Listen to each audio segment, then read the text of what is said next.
अस्सलाम dear students. आज हमारा जो टॉपिक है वो है इवोपरेशन। क्योंकि हमने डिफरेंट जो inter conversion of the states पढ़े कि हम एक स्टेट को कैसे दूसरे स्टेट में कन्वर्ट कर सकते हैं, कैसे सॉलिड को लिक्विड में और फिर लिक्विड को गैस में, फिर गैस को लिक्विड में और लिक्विड को सॉलिड में कैसे तब्दील कर सकते हैं by increasing the pressure, by decreasing the pressure, और बाय इंक्रीजिंग द टेम्परेचर और डिक्रीजिंग द टेम्परेचर, और by cooling where we have the different type of the processes and their interconversion of the states that we have studied already।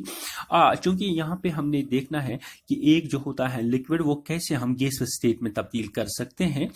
वो हम दो सूरतों में तब्दील कर सकते हैं, इधर बाय हीटिंग, यहाँ हम लिक्विड को हीट कर सकते हैं, और बाय डिक्रीजिंग द प्रेशर, या इसका प्रेशर हम डिक्रीज कर सकते हैं with the result of that liquid simply turns into the gas. तो कभी कभी ये होता है कि ये जो लिक्विड फॉर एग्जांपल वाटर या कोई और लिक्विड हो, इसकी जो इंटर कन्वर्शन है वेपरिक स्टेज में वो ऑन इट्स ओन हो जाती है, खुद ब खुद हो जाती है। यहाँ पे हमने लिखा कि water slowly change to the vapours without reaching its boiling point. क्योंकि वाटर जो है लिक्विड है वो चूंकि ये लिक्विड स्टेट में होता है, तो जब ये चेंज होता है वेपरिक स्टेज में before reaching its boiling point 100 degree centigrade पर पहुंचने से पहले ही ये वेपर में तब्दील होता है।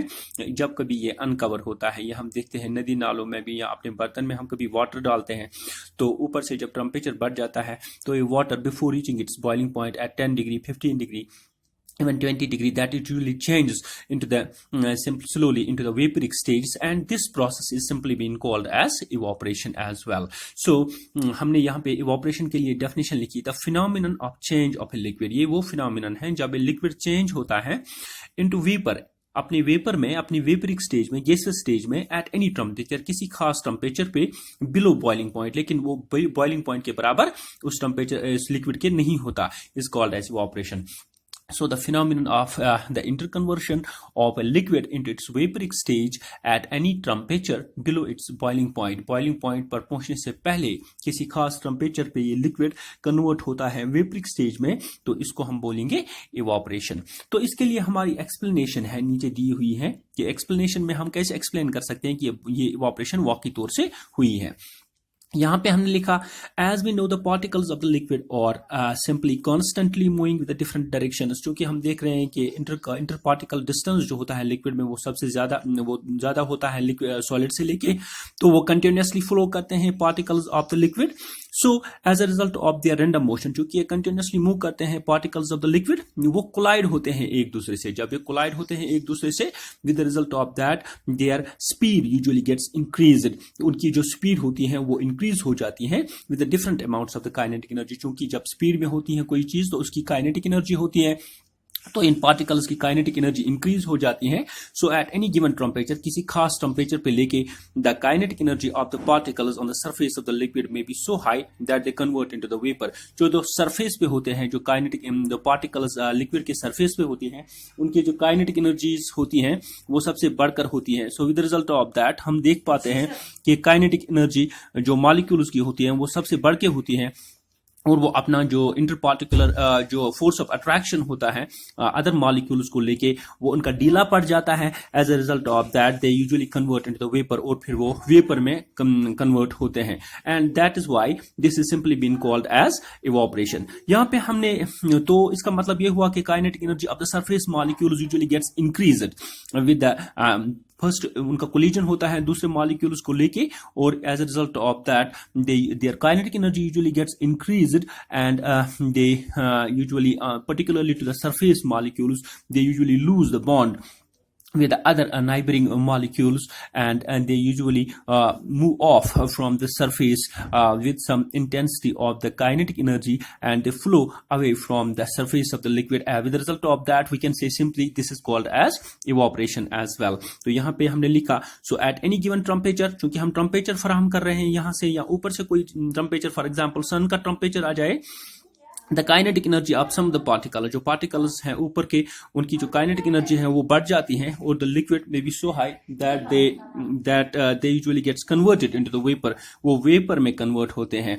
तो this is called as simply the evaporation. So this evaporation is usually bound with their increase in the kinetic energy. This increase in the kinetic energy is usually being increased because of the two factors, one is simply by their collision, and the second one by the increase in the temperature, particularly to the surface molecules as well. तो यहाँ पे हमने दो figure आपके लिए बनाई है so that we may have to make a distinguish between the evaporation and boiling. क्योंकि जो इवोपरेशन और बॉइलिंग होती है ये दो चीजें होती हैं, तो इनके दरमियान हम इन फिगर की मदद से कैसे डिस्टिंग्विश कर सकते हैं। तो फर्स्ट वन यहाँ पे हम देख रहे हैं इसमें भी लिक्विड है और इसमें भी लिक्विड है, लेकिन यहाँ पे देख रहे हैं यहाँ the bubbles can not be formed. यहाँ पे होता है इवोपरेशन, यहाँ बबल्स नहीं बन पाते हैं। यहाँ विदाउट बबल्स चूंकि वाटर इवोपरेट हो जाता है। यहाँ पे और एक बात है दैट्स वेपर प्रेशर जो इस सिस्टम का है वो लेस देन एटमॉस्फेरिक प्रेशर है। ये एटमॉस्फेरिक प्रेशर जो होता है हमारा उससे वेपर प्रेशर कम होता है। यहाँ vapour pressure less than atmospheric pressure है इवोपरेशन में। So with the result of that the bubbles can not be formed as can be seen by this very jar. And in the second jar, you can see that this is simply the boiling. Here the vapor pressure is equal to atmospheric pressure. क्योंकि ये जो vapor pressure है, इन vapors का जो pressure है वो बराबर होता है atmospheric pressure के बराबर. So with the result of that, we can see the bubbles can form and rise. यहाँ पे bubbles form हो जाते हैं. यहाँ पे आप देख रहे हैं ये bubbles form होना शुरू हो जाते हैं and they will rise. This is the main difference as depicted by the these figures between evaporation and boiling. So in boiling, we can see the different types of the bubbles being formed as vapor pressure is always equal to atmospheric pressure. And in the evaporation, the bubbles cannot be seen because the vapor pressure is always less than that of atmospheric pressure. This evaporation can also be depicted by this very figure. This is very simple figure for your lower classes. A 9th class student can easily understand this figure. This is simply the sun that gives us warmth throughout the day. As a result of that, this is the collection. This may be you considered it a river or it a sea or any water body. This collection, as a result of that, this evaporation continuously occurs with the formation of the clouds. These are the clouds. The cloud बन जाते हैं. These are simply the clouds. और ये clouds जब बनना शुरू हो जाते हैं and after cooling the water drops are usually being giving out in the form of rain. क्योंकि यहाँ से रेन गिर जाती है, this is known as condensation. तो ये सारा लेके इसको हम बोलेंगे सिंपली इवापोरेशन। सो इवापोरेशन में यहाँ पे सन का किरदार है जो इवापोरेट हो जाता है यहाँ से पानी गैसियस फॉर्म में। सो ऊपर जाके वो सिंपली बादल बन जाते हैं when it gets cooled down and it turns into the rain droplets because of the process known as condensation.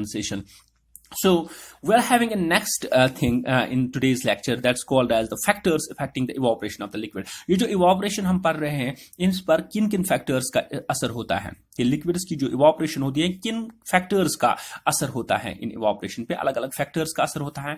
तो पहला हमने देखना है that's called as surface area. क्योंकि हमारा surface area जो है वो important factor है in determining the evaporation as well. क्योंकि हम देख रहे हैं जो भी इवापोरेशन होती है वो सरफेस पे होती है. कोई भी वाटर का जार ले ले या कोई भी कपड़ा ले ले जो गीला हो जाए तो सरफेस से उसकी इवापोरेशन हो जाती है. तो जितना सरफेस एरिया ज्यादा होगा उतनी ज्यादा इवापोरेशन होगी. This is the funda of this very first factor. That means so as the particles on the surface gets converted into the vapour so greater the surface area greater is the rate of evaporation. जितना surface area ज्यादा होगा evaporation ज्यादा होगी. For example हम कपड़े जब धोते हैं तो उनको हम बाहर रखते हैं धूप में. जब इनका सरफेस एरिया हम पूरी तरह से खोल के रखते हैं so that they can dry, so पूरी तरह से खुश्क हो जाते हैं. वो इंक्रीज देयर सरफेस एरिया, हम उनका सरफेस एरिया इंक्रीज करते हैं so that they can dry easily. So surface area increase करने से हमारी इवापोरेशन इंक्रीज हो जाती है. तो दूसरे फैक्टर पे आएंगे. This is increase in the temperature. क्योंकि हमारा टेम्परेचर जो है जितना हम टेम्परेचर इंक्रीज करेंगे तो सिंपली इवापोरेशन जो है वो इंक्रीज हो जाएगी. As we have seen the evaporation of the liquids occur at a fast rate in the summer than in winter.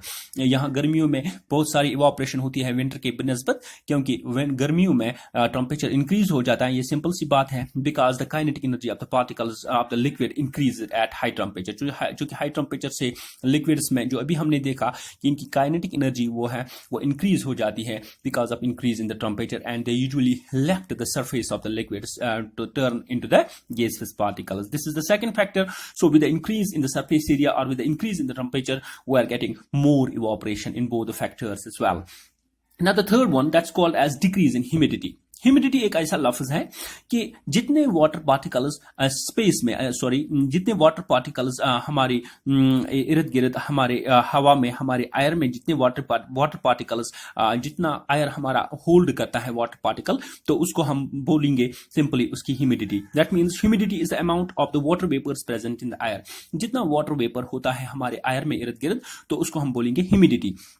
क्योंकि अगर हमारे हवा में ज्यादा वाटर वेपर मौजूद होंगे तो इसका मतलब यह हुआ कि वो एयर ज्यादा और ज्यादा वाटर वेपर होल्ड नहीं कर सकता। That means if we have more humid air, अगर हमारी ह्यूमिडिटी ज्यादा होगी तो उस सूरत में इवापोरेशन कम होगी, because it can not hold more water vapours, because evaporation में वाटर वेपर ही होते हैं, तो वाटर वेपर और ज्यादा ऐड नहीं होंगे एयर में। So in the area where we have more humidity we have less evaporation, and in the area where we have less humidity, this evaporation will be more. Simple सी बात है, in case the humidity of the air is high, it can hold the little more water of the water vapor, so increase in the humidity means less evaporation. So इसके लिए ये indirectly it's inversely proportional to that humidity.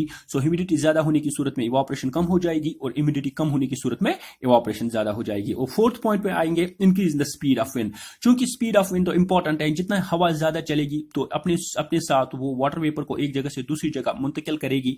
So with the result of that, with the increase in the wind, we may have the increase in the evaporation. Simple सी बात है, क्योंकि wind चलेगी अपने साथ वाटर वेपर को एक जगह से दूसरी जगह ले जाएगी। So with the result of that there is increase in the evaporation with the increase in the wind। यहां पे लिखा हमने with the increase in the steep of the wind the rate of the evaporation increases। simple सी बात है, as with the wind the particles of the water may be therefore decreasing, this move away, decreasing the water vapor in the surroundings will increase the evaporation। simply evaporation increase हो जाएगी क्योंकि water vapor disperse होना शुरू हो जाएंगे एक जगह से दूसरी जगह। आखिर पर आएंगे the nature of the liquid। चूंकि हमारे बहुत सारे लिक्विड्स हैं जिनका नेचर अलग अलग होता है, उनमें इवापोरेशन भी अलग अलग तरीके से होगी।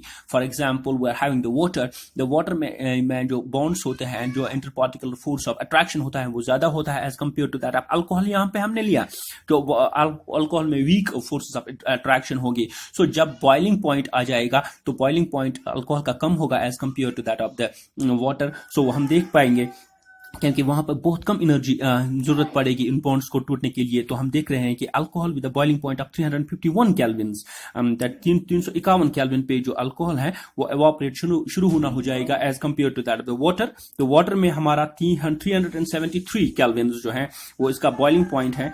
That means the water gets evaporated at 373 this kelvins. So this is because of the forces of attraction, this difference between the water and alcohol. So we can say the nature of the liquids play an important role in the evaporation.